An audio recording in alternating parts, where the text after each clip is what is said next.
In our last two parts of the portrait basics, we talk about the technique by using vertical line to locate the width of the nose and the width of the mouth. This part, we're going to talk about how to use angular measurement.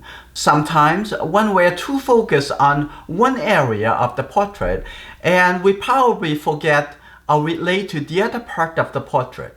And after we define every part, they may not really cohesive or in the correct relationship. How we're going to double check them? We're going to use triangle technique to do the double check. Let's take a look at this reference. We're going to locate the left side corner of the eye, the right side corner of the eye. We're going to draw a line across the two eyes. And then we're going to draw both ends to connect with the bottom of the nose. And now you can see that we just create a triangle.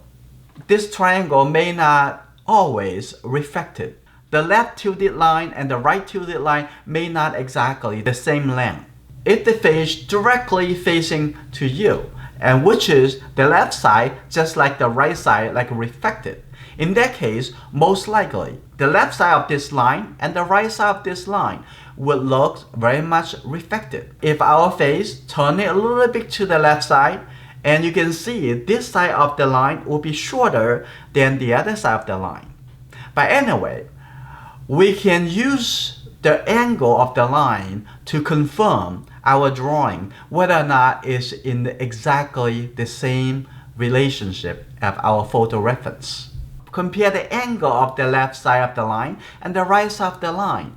You very much can double check with whether or not it's the nose is too long or the eyes are too wide. Okay, we can use the same technique to check with the relationship between the two eyes and the mouth. Okay, how are we going to do that? You can use that on the top of the lip. You can also draw from the corner of the eyes, and you can draw the line coming down to connect that to create a new triangle. You can compare with the angle of the lines in the drawing, whether or not they are the same. And you can do the same thing. Connect at the bottom of the chin and draw that triangle. Now you can use the triangle technique, double check with the portrait proportion.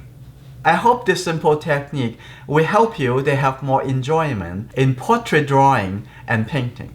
And I'm looking forward to see you in our next lesson.